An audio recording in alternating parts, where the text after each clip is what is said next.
happy. I'm happy with that. It really is like a greeny yellow line.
all around us in the garden. When people say they can hear the wind, the resulting sound is actually from quick, fast-sided air is moving through tall grasses and other structures, which often surrounds the garden. Hi, I'm Chuck Oakes, and you're at Wickham Park Railroad in Manchester, Connecticut. And this railroad is really special because it was my family's railroad. I grew up with this in the backyard in West Hartford, and it was in the Pachysandra in the backyard. And when my dad died unexpectedly in 2006, my mother said I wanted to share it with other people. So when she died, subsequently in 2009, I moved it here. And significance being is that she was blind. So what she could see from her bedroom, her yellow coach, her yellow car from her bedroom going through the Pachysandra. So every attention to detail in terms of abilities was in part of the plan here, and the construction of the Wickham Park Railroad is designed for all ages and abilities. If you notice right here, this is the stone wall is wheelchair height. The arbor and the bushes sounds different than the snow shed, which also sounds different than the tunnel behind me in the woods. And this one-track mine to my right here is exemplary of a mining operation in the Colorado Rockies, and combines a little bit of the flavor of the flumes, custom, very common in the Sierra Nevadas. That was built 4 times before I felt it was appropriate for someone who is visually impaired. So, if you're in the area, stop by Wickham Park Railroad in Manchester, Connecticut, in part of the Sensory Garden. As I said, when Mom died, I moved it. I came over here with the idea, the prototype, and I said, I've got a railroad that I can transplant here. Here's why it was significant. Because Mom was blind. And it fit in with the sensory commitment. If you close your eyes, I said, I'm sorry, mine's just going up your neck. No, I like it. Come here. It's fine. I let the park people.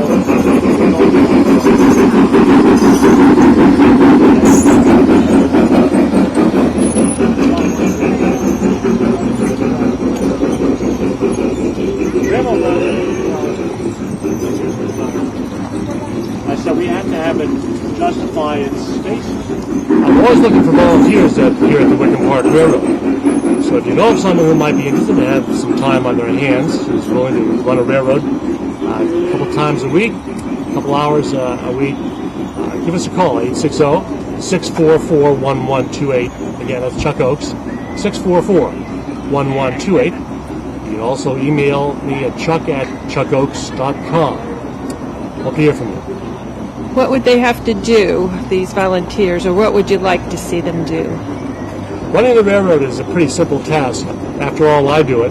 How difficult can it be, you know? Basically, we do have an electronic transmitter. We do have some slight maintenance on the train before you run it, but we run it 2-hour shifts, Saturday and Sunday, 2 hours. And during the summer, we do have an extra day for grandparents' day to visit, during the week. But basically, it's running the railroad, for the most part, making sure the flume has enough water and taking care of that.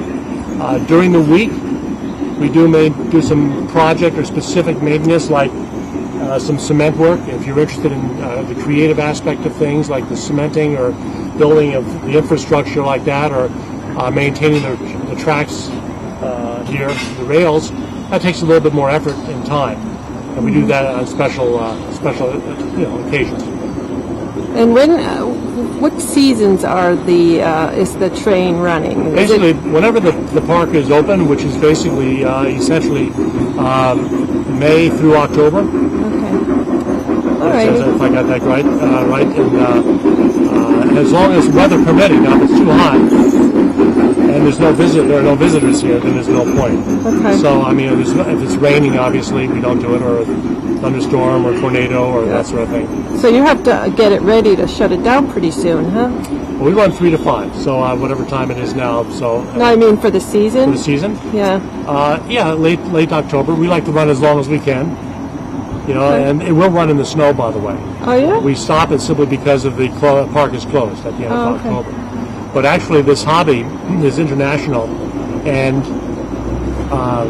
we have people with actually miniature snow blowers on it. So you can actually have this miniature snow thrower that'll throw the snow 8 feet. Oh wow. So the moral of the story is if you've got the cash, there's a toy for you. We've got an engine for you. So, but again, it doesn't have to be an expensive hobby. My backyard railroad is very modest. We had one engine, about a half dozen cars, and it was and the buildings were all made from scratch.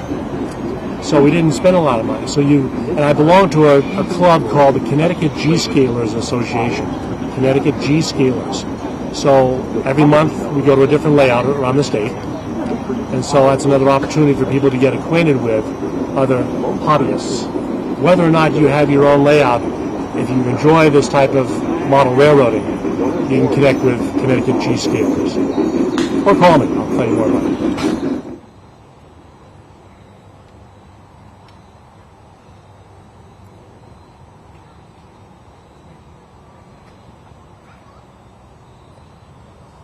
Look at the big banana trees. I would like to survive in the winter.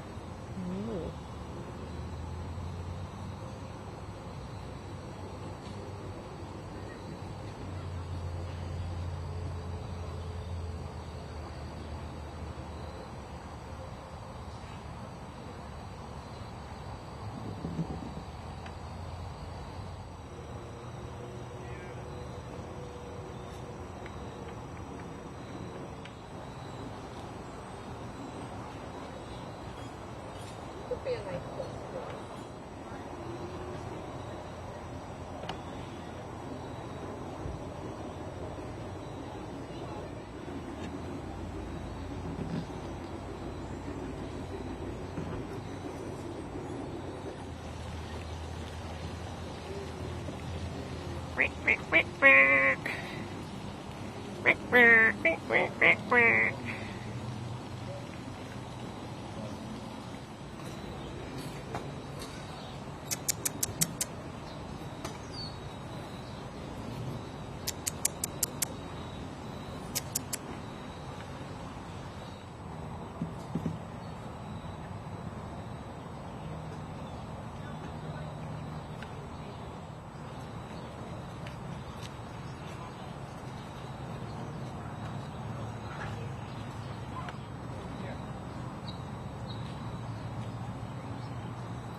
That other one chased her up there.